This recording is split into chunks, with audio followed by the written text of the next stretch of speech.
और ये 50 रुपया ये किट्टू की तरफ से आए हैं, बेटी के लिए आशीर्वाद है।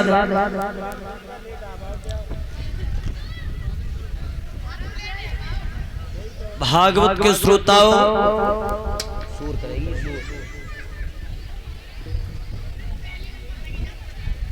शोर न करें, आराम से खड़ी हो जाओ बेटा, शोर न करें। इधर से महाराज हरिश्चंद्र चले हैं, उधर से मुनि विश्वामित्र एक साधु का रूप बना करके आ गए। बोले स्वामी जी जय सिया राम। और हरिश्चंद्र कहने लगे स्वामी जी इधर आपने सूकर जाता हुआ देखा। सूकर? हाँ। सूकर का क्या करोगे आप? अरे मैं उसका वध करूंगा, उसने मेरी फूल बगिया को उजाड़ दिया है और माली की जंघा को फाड़ दिया है। छी छी महाराज, जिस जीव को परमात्मा को लेने का अधिकार है उस चीज को आप लोगे? स्वामी जी बोलो, आप कहना क्या चाहते हैं? मैं ये कहना चाहता हूँ कि मेरी एक बेटी थी। हाँ हाँ। आपसे कुछ दान दक्षिणा में कुछ मिल जाता तो मैं अपनी बेटी के पीरे हाथ कर देता। मांग लो स्वामी जी, मांग लो। अभी तो मेरे पास और कुछ नहीं है, ये कुंजी और लगाम है। तो उस कुंजी और लगाम का संकल्प दे दिया है।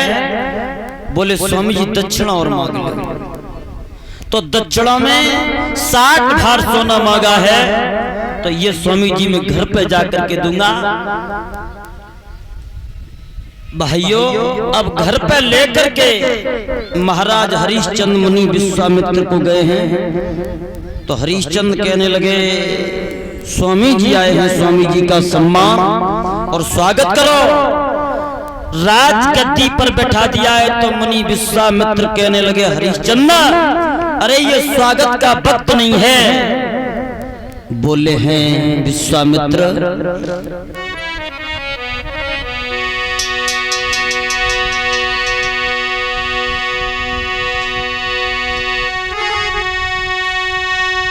राजन स्वागत को और समय नहीं, पहले दक्षिणा यथा करते। अरे सबरो स्वागत और जाई में मोय शांति से विदा करते।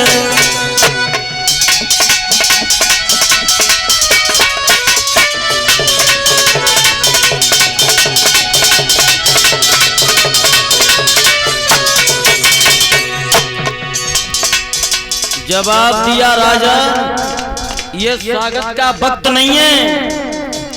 अरे कुंजी और लगाम का तो पहले ही संकल्प कर दिया है।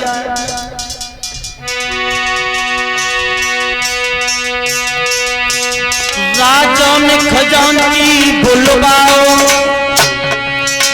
आज्ञा दी सोना लाने की। तब विश्वामित्र ने मुस्काए के अरे कही गई बात ठिकाने की।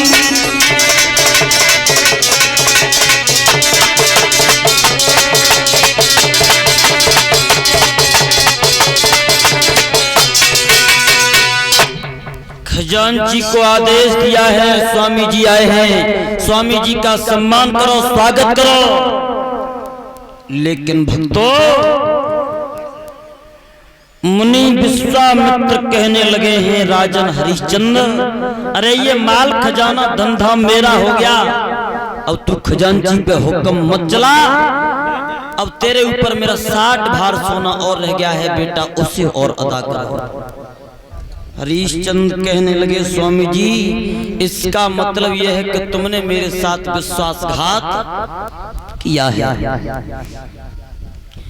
लेकिन सूर डरे चन्ना डरे और डरे जगत विभार, और ये दृढ़ है हरिश्चंद्र का डरे न सत्य विचार।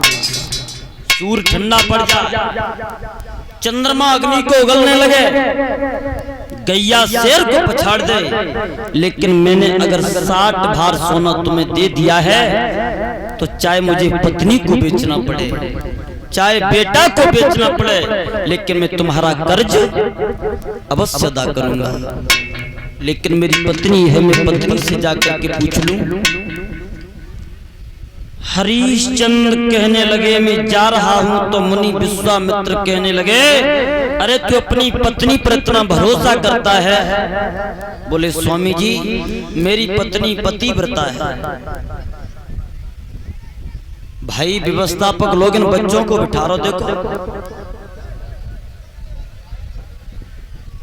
ये मालूम पड़ रहा है डोंगा सिस्टम चल रहा है, आते जा रहे हैं चले जा रहे हैं, बच्चों को बिठाओ व्यवस्थापक लोग। भाइयों अब तो रानी तारा के पास में हरिश्चंद्र पहुंचे हैं और रानी तारा आरती का थाल लेकर के आई है और जैसे आरती का थाल लेकर के आरती उतारने के लिए चली सो ये हरिश्चंद्र कहने लगे हैं रानी तारा अब ये थाल दूसरे का हो चुका है, अब दूसरे के थाल से तुम मेरी आरती मत उतारो। पतिव्रता औरत रहे और जब पतिव्रता ने अपने पति को चेहरा देख ही बता दिया कि मेरे पति पे कोई न कोई आज संकट है। और भाइयों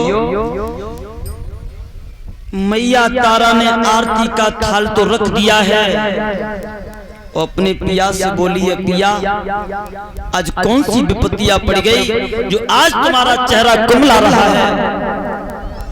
तो हरिश्चंद्र कहने लगे रानी तारा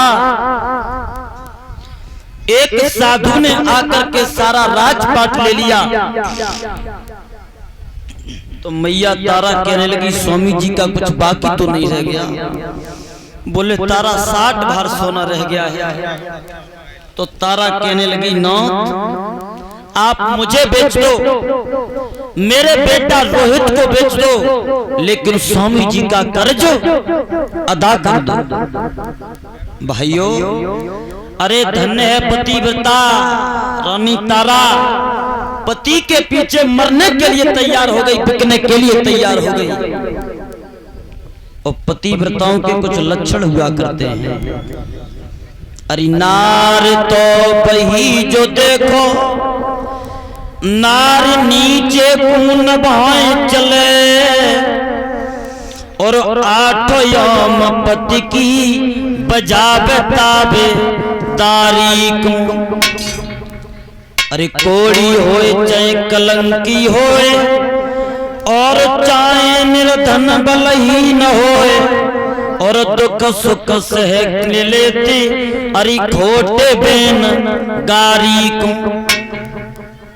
अरे पत की निंदा करे अरे हौले चले हौले बोले और हिल मिल के काट लेते अपनी लाचारी को।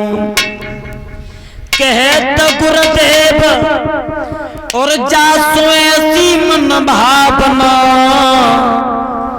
और स्वर्ग के प्रसाद हो तो देखो ऐसी नारी को। या के मन भाए तो